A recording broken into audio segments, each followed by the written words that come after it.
ಹಾ. ಎಲ್ಲರಿಗೂ ನಮಸ್ಕಾರಗಳು. ಮಾನ್ಯರೇ, ಇಂದು ನನಗೆ ಉತ್ತರ ಕನ್ನಡ ಜಿಲ್ಲೆಯ ಶೈಕ್ಷಣಿಕ ಕ್ರಾಂತಿಯ ಹರಿಕಾರ ದಿನಕರ ದೇಸಾಯಿ ಅವರ ಕುರಿತು ಮಾತನಾಡಲು ಅತೀವ ಸಂತಸವೆನಿಸುತ್ತಿದೆ. ಕರ್ನಾಟಕ ಭಾರತದಲ್ಲೇ ಅತ್ಯದ್ಭುತವಾದ ಕಲೆ ಸಂಸ್ಕೃತಿಗಳ ನೆಲವೀಡು, ನೂರಾರು ಸಾಹಿತಿಗಳ ಬೀಡು. ಉತ್ತರ ಕನ್ನಡವೆಂದರೆ ಕಾಡು, ಜಲಪಾತ, ಸಮುದ್ರ ಮತ್ತು ಭರಪೂರ ಸಾಹಿತ್ಯದ ಗೂಡು. ಸರ್ವಜ್ಞ ಹೇಗೆ ತ್ರಿಪದಿ ಬ್ರಹ್ಮನೋ, ಚುಟುಕುಗಳಿಗೆ ಬ್ರಹ್ಮ ದಿನಕರ ದೇಸಾಯಿ. ಚೌಪದಿ ಜನಕ. ನಾನು ಹುಟ್ಟಿದ್ದು ಸಖಿ ಅಂಕೋಲೆಯಲ್ಲೇ, ಚಿಂತೆ ಇಲ್ಲದೆ ಸಾಯಬೇಕೆಂದು ಅಲ್ಲೇ.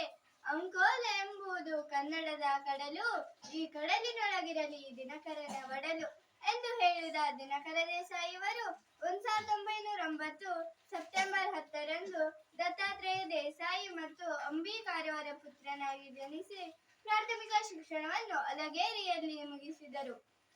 ತನ್ನ ತಾಯಿ 9ನೇ ವಯಸ್ಸಿಗೆ ತಾಯಿಯನ್ನು ಕಳೆದುಕೊಂಡರೂ ವಿಚಲಿತನಾಗದೆ ತನ್ನ ಶಿಕ್ಷಣವನ್ನು ಮುಂದುವರಿಸಿ ಕಾರವಾರದಲ್ಲಿ ಹೈಸ್ಕೂಲ್ ಶಿಕ್ಷಣ ಪಡೆದು ಬೆಂಗಳೂರಿನಲ್ಲಿ ಕಾಲೇಜು ಶಿಕ್ಷಣ ಮುಗಿಸುವಷ್ಟರಲ್ಲಿ ಬಿ.ಎಂ. ಶ್ರೀ ಸೀತಾರಾಮಯ್ಯ, ಟಿ.ಎಸ್. ವೆಂಕಣ್ಣಯ್ಯನವರಂಥ ಮಹಾನ್ ಗುರುಗಳನ್ನು ಸಂಪಾದಿಸಿದಂಥ ಧೀಮಂತ ಶಿಷ್ಯರಿವರು. ತನಗೆ ಸಿಕ್ಕ ಪ್ರಾಧ್ಯಾಪಕ ವೃತ್ತಿಯನ್ನು ತ್ಯಾಗ ಮಾಡಿ ಸಮಾಜ ಸೇವೆಗೆ ಧುಮುಕಿದರು.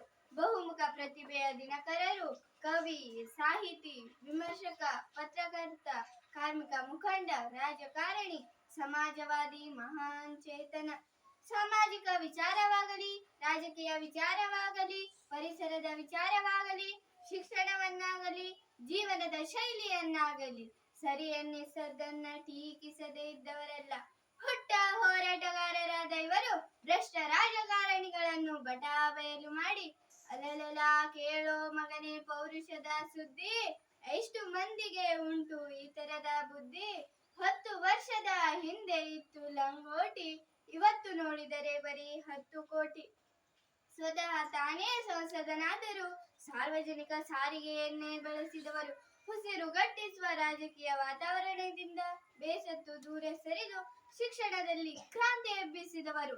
ಗ್ರಾಮೀಣ ಶಿಕ್ಷಣ ವಂಚಿತರ ಪಾಲಿನ ದೇವರಾದವರು. ತಾಲೂಕು ಸ್ಥಳದಿಂದ ದೂರ ದೂರದ ಗ್ರಾಮೀಣ ಪ್ರದೇಶಗಳಲ್ಲಿ ಶಿಕ್ಷಣ ಸಂಸ್ಥೆಯನ್ನು ಆರಂಭಿಸಿ ಲಕ್ಷಾಂತರ ಮಕ್ಕಳ ಬದುಕು ರೂಪಿಸಿದವರು.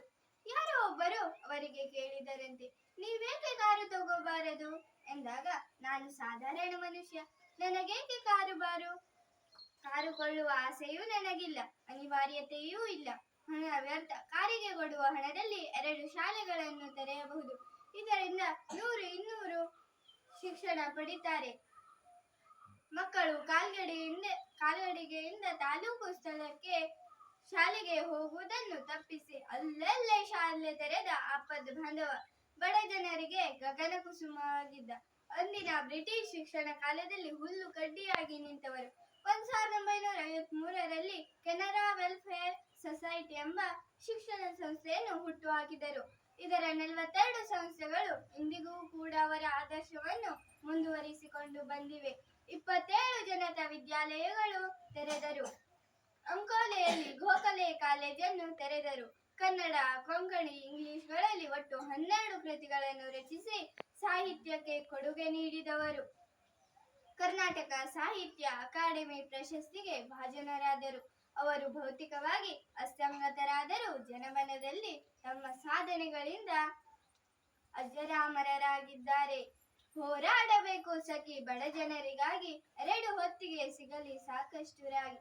ನನ್ನ ದೇಹದ ಬೂದಿ ಗಾಳಿಯಲ್ಲಿ ತೇಲಿ ಬಿಡಿ, ಹೋಗಿ ಬೀಳಲಿ ಭತ್ತ ಬೆಳೆಯುವಲ್ಲಿ. ಈ ಎಲ್ಲ ಚುಟುಕುಗಳು ಅವರ ಮನದ ಕನ್ನಡಿ. ಸಿರಿಗನ್ನಡದ ಚಪ್ಪರ ಈ ನಮ್ಮ ಜಿಲ್ಲೆ, ಇಲ್ಲಿಯೇ ಇನ್ನೊಮ್ಮೆ ಹುಟ್ಟುವೆನು ನಲ್ಲೆ ಎಂದು ಅವರು ಹೇಳಿದ್ದಾರೆ. ಮತ್ತೆ ಉದಯಿಸು ದಿನಕರ ಎಂದು ಹೇಳುತ್ತಾ ನನ್ನ ಮಾತನ್ನು ಮುಗಿಸುವೆ. ಧನ್ಯವಾದಗಳು.